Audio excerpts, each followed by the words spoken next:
what is this abomination? Because yeah, they were these little, single unit there was no articulation. They kind of had these weird faces, and they were about half the really ugly.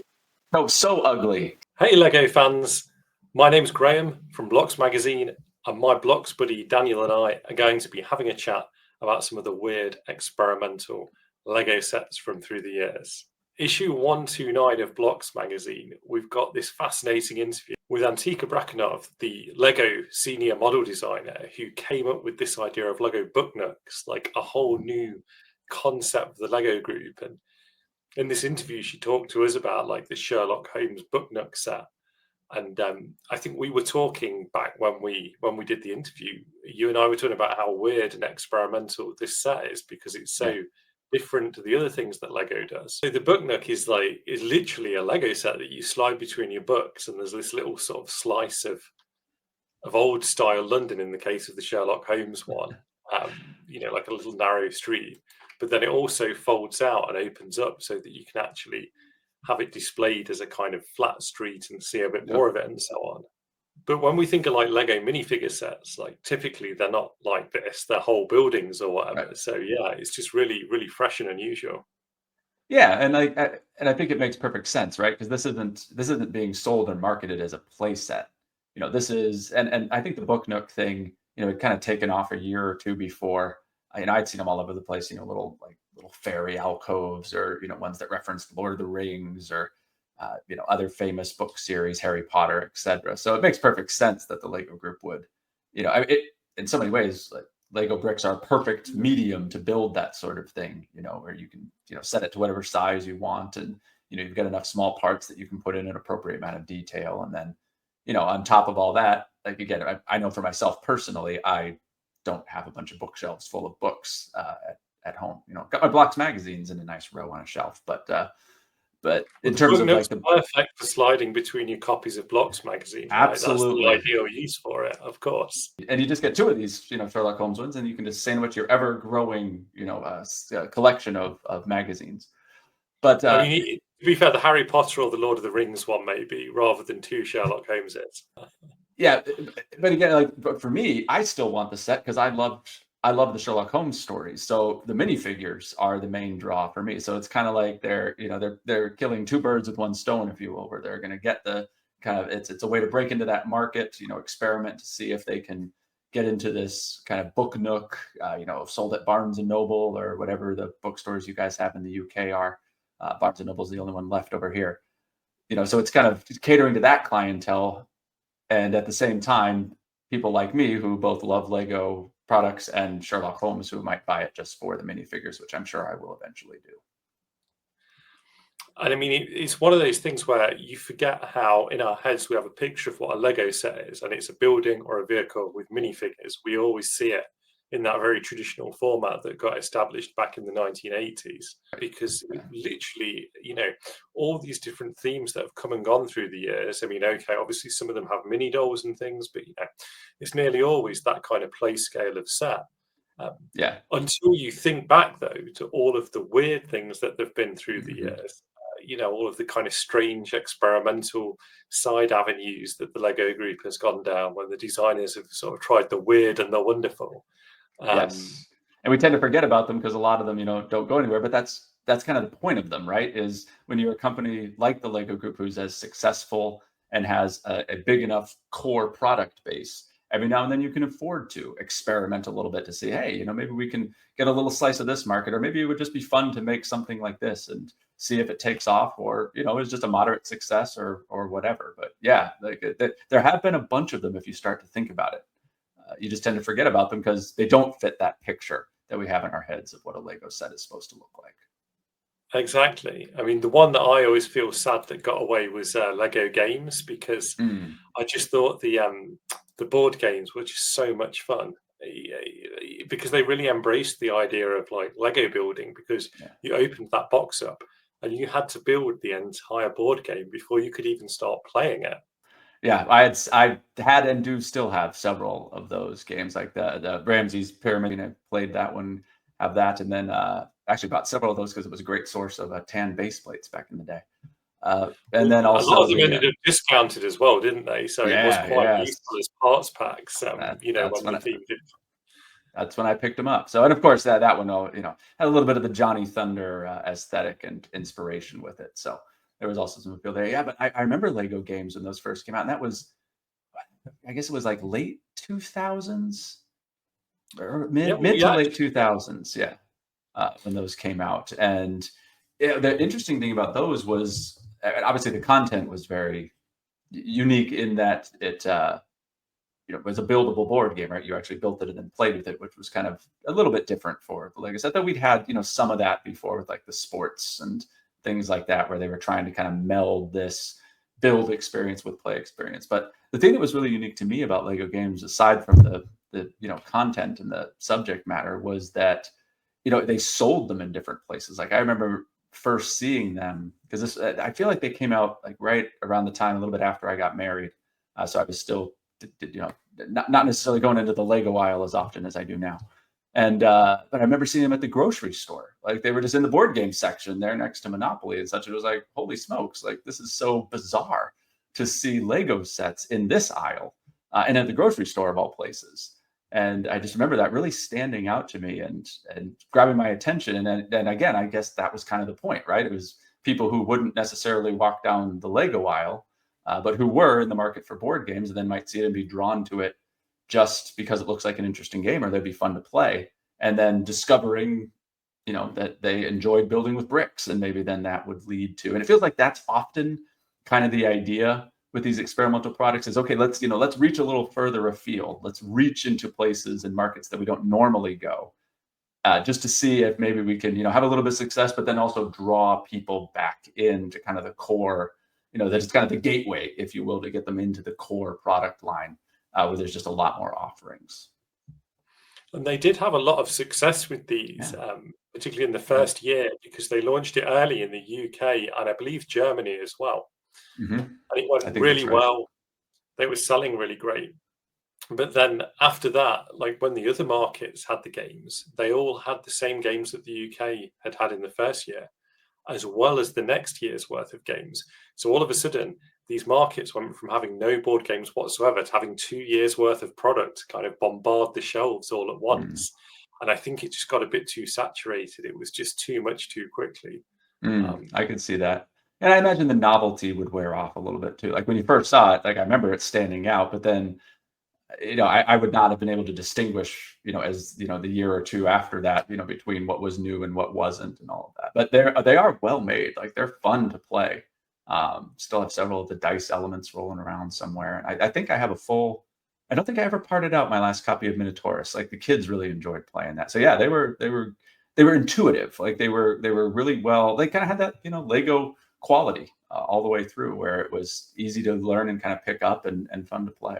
And as you said, great parts packs, if nothing else. Well, if anyone's watching this video and you've got your own favorite weird experimental Lego sets, then just be sure to mention in the comments what your favorites are, what the strangest Lego set you've ever seen has been. Make sure you let us know down there and like the video as well whilst you're clicking on things. But another kind of so Lego Games was like its own theme. It was like the Lego group were very purposefully introducing this whole new theme. But what's amazing is that there's often these weird and wacky sets that just pop up within existing themes, and you just kind of, they're so unique and out there. And the one that really surprised me was the Lego Star Wars Creative Play Droid Builder, because it was just something so completely different to what's been done in Lego Star Wars before. Like Lego Star Wars is this theme where it takes itself very seriously. It's always about replicating what you see on screen. But then this droid box, you just build these droids out of Lego bricks, and then you have all these wacky outfits for them, like a cowboy hat and some shades and a top hat. And yeah, this one felt like it came out of nowhere. Yeah, it really did. I remember having similar feelings when I first saw that one, where it was like, whoa, this feels like, and what's funny about it is that in a lot of ways, it isn't that much of a departure, because you think about the Lego Star Wars video games, that's very much their aesthetic, right? It's kind of that wacky, silly, cartoonish violence, if you will. and all sorts of mixing and matching of characters. It is kind of a funny contrast within the Lego Star Wars theme that, as you said, most of the sets take themselves very seriously. Like, we are depicting this almost hallowed subject matter. We will not deviate. And then you have this come along, and that stands in such contrast to the games, which are just so silly and fun, and absolutely could not be described as taking themselves or the subject matter seriously. Definitely more of an inspired by, and it really felt like this set, in my mind, fit with that part of the Lego Star Wars, pantheon, where it was much more in keeping with kind of that fun and silly side that really comes out in the games, and that this is.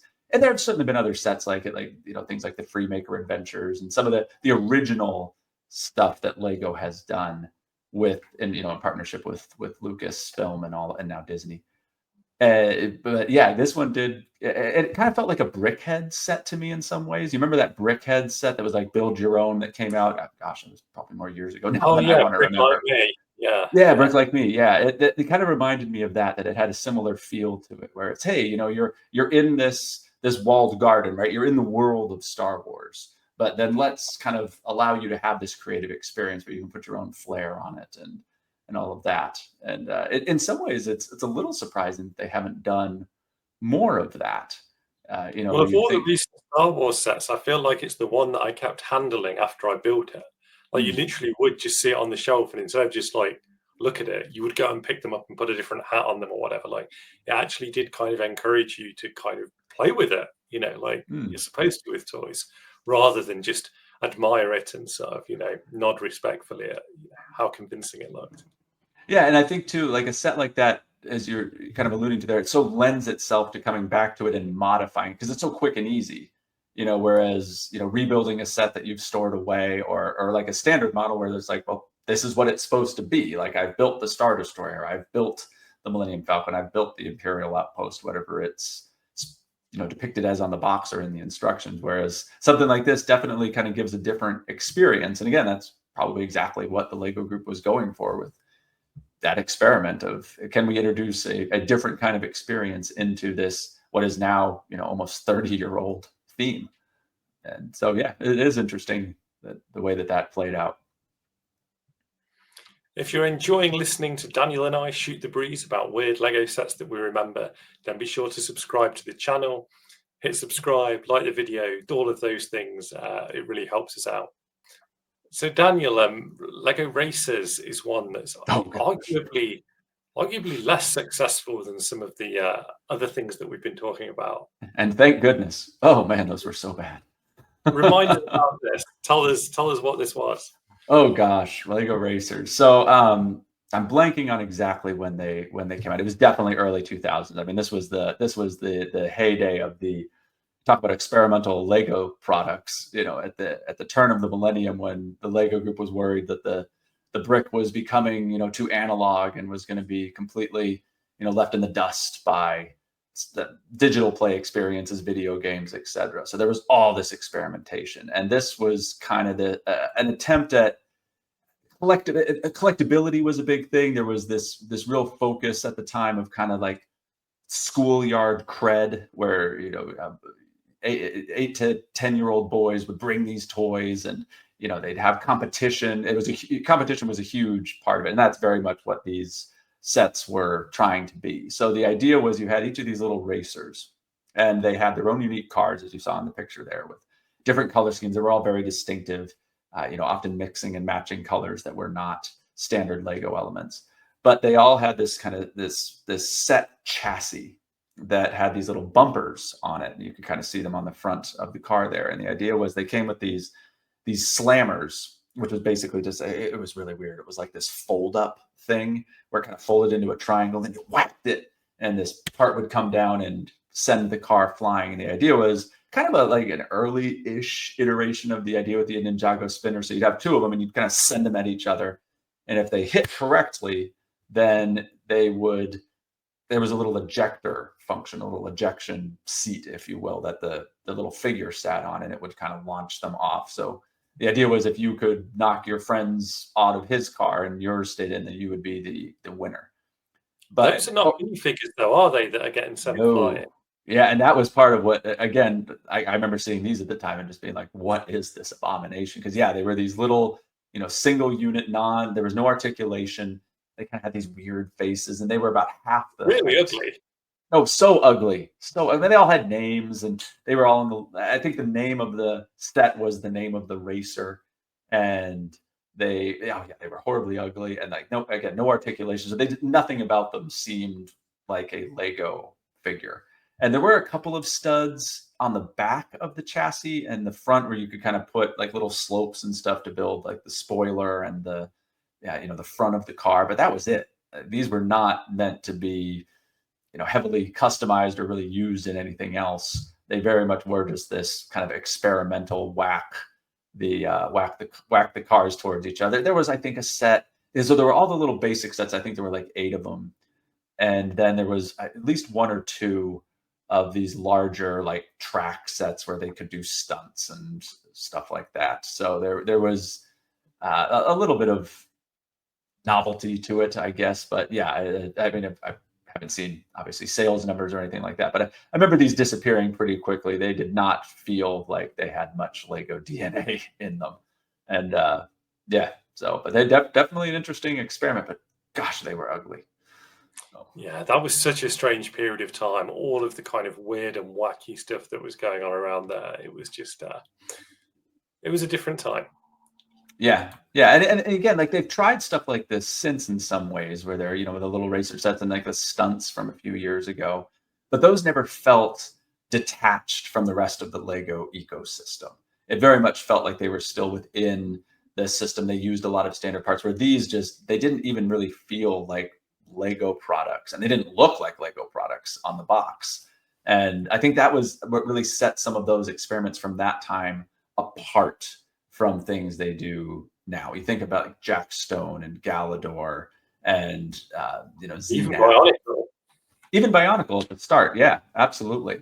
But I feel like Bionicle was different in that yes, it didn't look like standard Lego sets or Lego products as we knew them, but they did have a whole system of parts. Like Bionicle came onto the scene with a building system that continued to expand. So it was still the same foundational principle as regular Lego sets. And so in that, I even at the time, and like I remember thinking, oh man, Bionicle looks really weird, but it didn't and there was so much of the Technic DNA in Bionicle from the beginning, where that was you run through those canisters though on the shelf. It's like, yeah, it's not even a box. It's like, I guess that's a good example though of where, like, as you say, the system was there to underpin it. The product was good. The experimental side was the stuff around that, the kind of trappings of it, the way it was presented, the way it was being delivered through different medium and things. And obviously there's an example, I guess, of an experiment that goes really well. Right. And perhaps that's because it's got that underpinning, because it's got that serious thinking behind it, instead of just being another of these, like, throw stuff at the wall and see what works. Yeah, and I think too, like there is also a difference. Like obviously, I don't think anyone at the Lego Group was probably envisioning racers becoming this multi-year, huge success. This was an experiment to see if it could make some money. I mean, again, that was a time where they were throwing everything against the wall to see if it would stick. And there was, I remember other products like do you remember the I don't know if they had them in the UK or not, but there was this toy in the mid '90s, Crash Dummies, where it was like these cars that you had the little figures in, and you send them towards the wall. And like the point was for them to like break apart in spectacular fashion. So I feel like there was other toys like this that were, at least my friends all had them. So I imagine they were moderately successful, I guess. So I never bought any other toys other than Lego sets. So can't speak to it personally, but I remember it being popular. So yeah. And I feel like that is often, and you think even just with the experiments we've talked about so far, I feel like that's often where the Lego Group experiments, is in areas that are kind of already proven, already popular. Like they did not originate the Book Nook concept, right? That was something that had already been established and had, proven its popularity. And so then they kind of come into it with their own version. And in some ways, like that's the best way to experiment. And like even these cars, like obviously all of the gimmicks of these Lego racers had been done elsewhere. This wasn't an original idea. And so they're just experimenting to see, can we Legoize it? I don't know what the proper term would be there, but can we bring it in and make it into a Lego product and maybe put a little bit of a spin on it or do something a little bit different with it? You know what stands the test of time though? Paper reading material. And every single month, Daniel and I put together a magazine called Blocks with a wonderful team of Lego enthusiasts. And it's a 116-page magazine specifically tailored for adult fans of Lego. So head to blocksmag.com, check it out, find out what's inside the latest issue, and order yourself a copy, or do even better and get yourself a great value subscription package. And every single month of the year, you'll get a Lego magazine. It's the perfect way to relax in an analog way, just the way you used to when you used to sit and read Lego Club magazine as a child. So go to the website, check that out, links in the description. But enough of that, let's get back to our experimental Lego chat. So one of the other weird things that we've had through the years, some of them have been weird, I guess, some of them maybe less so, but we've had these digital fusions where the Lego group integrates technology into Lego sets in some way. And NEXO Knights was an interesting Lego theme because it actually stood on its own as a Lego theme quite well, but also had a kind of app integration to it. So yeah, NEXO Knights was a kind of science fiction castle theme. It was like mashing up the idea of old school Lego castle, but with technology. So, you know, there were some kind of funky colors in there and everything. And, you know, like one of the castles was also a tank, could we say? It was like a rolling fortress. Yeah, rolling fortress. That was, I think that was like the idea that really sold it within the Lego group, if I remember correctly, was they ended up doing a prototype of the rolling castle. And it was like, this is what this theme is all about. And that really kind of sold it inside the company. But yeah, like the wizard was like a digital guy, wasn't he? He was like, he transcended to the cyber realm or something wacky like that. Yeah, the wizard. Well, actually, it was interesting because I think he started in the digital realm where, yeah, he was like his consciousness was in the computer, but I feel like he got a physical body later on in the series. Maybe that was a callback. I don't remember at this point, but yeah, it was. Remembering the lore of modern Lego themes is really challenging because there's so much story behind every one of them that, like, you know, if you read the synopsis to one season of Ninjago, it sounds like 10 seasons of any other television show. It's amazing. Yeah, but NEXO Knights was interesting because, yeah, so the gimmick of it that they came up with was that you scanned the shields, right? So there was a companion app, and each of the shields had. It was actually really interesting. I got to talk to one of the designers who worked on the digital side, and what they wanted was, you know, some sort of almost like a barcode type of idea where the app would see it, or like a QR code where it would see the shield and it would know what power was associated with it. But obviously it would be kind of ugly to put a bunch of QR codes or something like that around, you know, printed on the shield. And they wanted the center of it to be an image that would kind of non-verbally depict what the power was, right? So if it was, you know, bombs, then it would be a picture of like a cannonball with a lit fuse, or if it made you jump real high or grow real big, there'd be some graphic that would communicate that to the kid. But they needed something that was a little more stable, something that the computer or the smartphone could read. And so what they ended up doing was they created this set of codes where it was like, again, similar to a barcode type of idea, where it was different size and thicknesses of rectangles that would kind of insert, they would be printed on around the colored border of the shield. And there would be these little like teeth marks almost, where the little rectangles came in. And that was actually the code that the app could recognize, where it would kind of see where all of those different rectangles were. And again, there was so much space. I mean, you could basically almost do an infinite number of combinations by varying the placement or the thickness, etc. And so that it was that little perimeter diagram, if you will, that again, most kids wouldn't even pay attention to. Like in passing, you wouldn't even really notice them. But those were actually the key piece that the reader was reading. And the Lego group actually had all sorts of applications that they explored for that technology. But NEXO Knights was the one where it came out. And yeah, that was the really experimental side of NEXO Knights, was can we take the physical play experience of, you know, bashing these knights and their shields together, but then also have this digital component where you actually physically scan the shield, right? So then again, it's that collectability aspect. It's that, hey, grow your collection of these shields to amass your full arsenal of Nexo powers. But then it also enticed As a kids. child, I would have got obsessed with that. I would have literally like just wanted every single one of those shields, and especially when they started putting exclusive shields into like Lego Yes. magazines and things, and you had to go to the Lego stores. It's like you can just see how out of hand it would have got if you were a kid and you had access to that app. Yep. And then the TV show too. Like it was the kind of the thread that tied all these different pieces of media together to kind of make it so that kids anywhere they showed up, they might get that Nexo power, that exclusive Nexo power. You got to watch the movie, you got to watch the show, you got to log on to the website, you got to check your Lego Club magazine because you want to collect them all. Very much kind of that Pokemon idea of got to catch them all, except this time it was Nexo powers. And yeah, it just it didn't seem to sort of capture the imagination of children, though, that side of it. It wasn't considered a particular success by the Lego group. Yeah, did you play the game at all? Did you ever play the companion app I in never game? actually downloaded the app. I had a few of the sets, but I never scanned any shields. Yeah, so it was cool. I remember Nexo Knights came out when my kids were just about the right age, and so we actually kind of got into it because the sets were really cool. I liked the sets, but yeah, the game was kind of, it wasn't super engaging.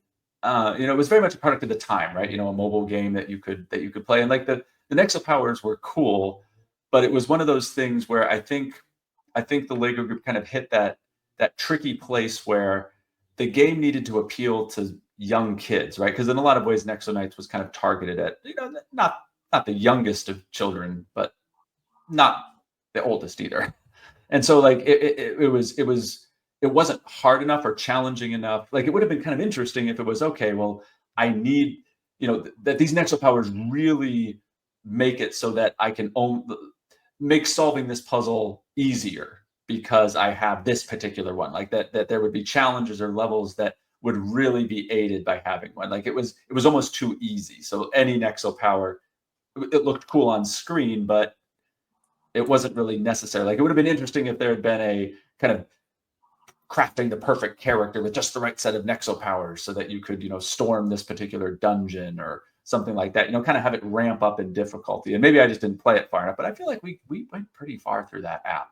I think this is the challenge the Lego group often faces, though, is that they never want children to fail. They always want to equip children for success, which is really admirable. But then as soon as you're tying that in with a game component, it makes things, it's not as satisfying. Like Lego Super Mario, like one of the frustrating things about that is because you're manipulating the Mario with your hand, you're never facing the level of challenge that you would in a video game. And it creates this disconnect between what you feel like the experience should be versus what it actually is. Yeah, that's actually a great way to describe it. That was very much how I felt with Nexo Knights. So, and it ended up being cool sets, so I was still happy. But yeah, it definitely did not take off. And I mean, that was still when the Lego group was chasing and experimenting, trying to like, hey, can we replicate Ninjago? Can we get another big bang where we have this, this melding of traditional Lego play sets with some interesting twist, like the spinners where we're here. This was kind of a digital attempt at that twist. And yeah, as you said, it just didn't really pan out. Sometimes, though, the things that do pan out are the most unexpected things, the most unassuming things. One of the themes that's gone on to have great longevity is BrickHeadz. And of course, that started life just as a little kind of fun build that someone had done and had sat on their desk at work. Austin Carlson had built this little elephant character that he'd given to one of his colleagues, and someone else saw it and thought it looked cool. And the Lego design team got enamored with the idea of these blocky little characters. And then Marcos Besser ran with it and kind of championed it. And before you know it, you've started off a whole new type of Lego set that's just gone on and on and on. And now, there's hundreds of these things now. It's wild. Yeah, it is really crazy. But at the same time, and maybe you felt differently, Graham, when it came out, I felt like when they were released, obviously it was something we'd never seen before, right? They looked very different from any traditional Lego set that had come before.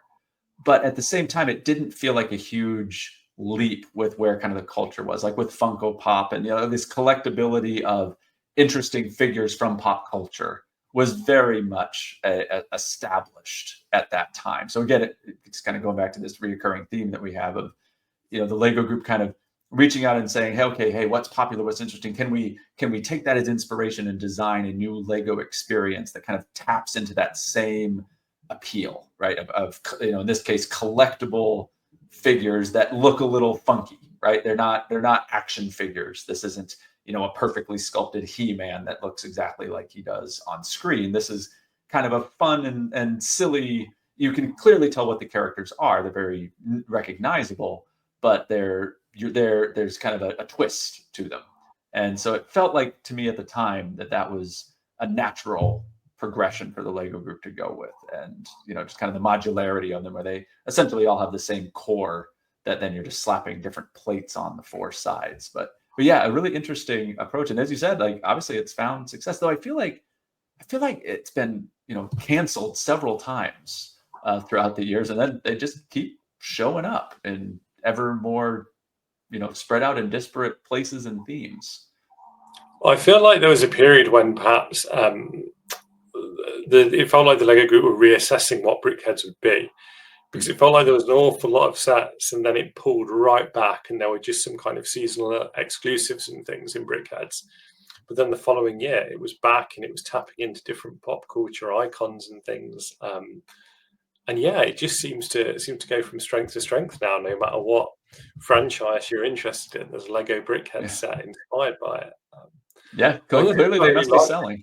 So yeah, absolutely, like people must love them. And I mean, I've seen it like in the Lego store before, where you see people buying multiple boxes of BrickHeadz, because that's clearly the focus of their collection. That's the thing that they're interested in. I think part of the brilliance of BrickHeadz is that they're just so accessible, right? Like you can get one for under $20, and then it's a pretty straightforward build. So even someone who isn't really looking, say someone who's casually into Lego products but very into Star Wars or very into Harry Potter, like it's a very easy and accessible build that there's kind of this almost instant sense of mastery, right? Because you build one and it's like, oh, I get the formula, like I see what they're doing. So I think that might have been part of why they work as well, is that they're accessible both in terms of cost and in terms of the actual construction. That it's pretty quick, pretty straightforward, and then you have something that you can put on your shelf, and it calls out to something that you love. I like the idea that they open the door as well for people who might be intimidated by the idea of trying to create their own Lego models, because it's like, the system's so huge, there's so many different types of elements and so on. But then BrickHeadz really distills it down to, like, if you can, like you say, if you can master this template, if you can get your head around this format, you can create any other character that you want to create just by kind of following this rough template, and then getting creative when it comes to like the hair or the outfit or the expression and all those aspects of it. Yeah, and I think them being just like intentionally blocky and not detailed just makes it so easy and accessible for kids and adults, like you said, who may not, maybe someone who's never built before is like, oh well, I can do one of these. Like maybe I want this character that they didn't make, or hey, there's this whole, the whole set of movies or TV shows that I like that the Lego group is never going to do, but I bet you I could, make something that looks crudely like, whatever the case may be, something from Game of Thrones, or some sort of subject matter that the Lego group will never touch with a 10-foot pole. So yeah, it is. And again, I feel like the theme we keep stumbling on is these experimental themes are a way of drawing people in, and I don't know that anything is better at drawing people in than BrickHeadz.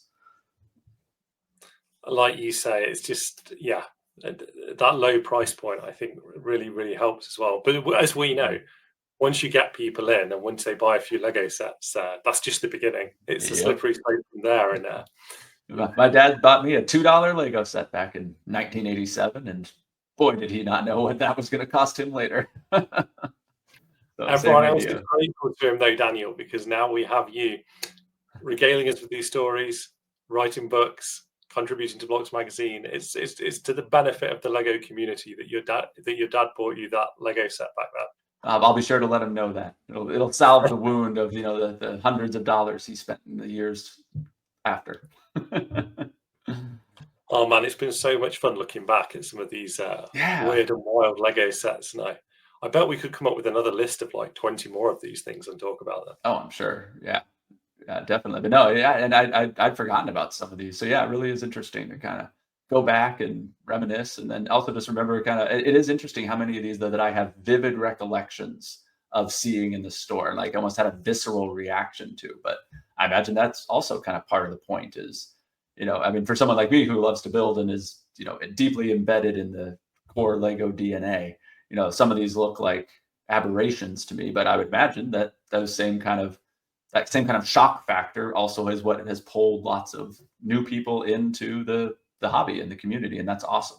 So keep going, Lego Group. Keep doing these experiments. And if you've enjoyed this conversation, if you've enjoyed listening to Daniel and I chat about all of this stuff, then be sure to subscribe to the channel, because we'll be releasing more videos where we just talk about whatever Lego topic happens to be top of our minds that particular week. And if you've got anything you want us to talk about, leave us a comment, let us know, and we'll try and get to the things that you want us to reminisce about, to talk about, to give our opinion on.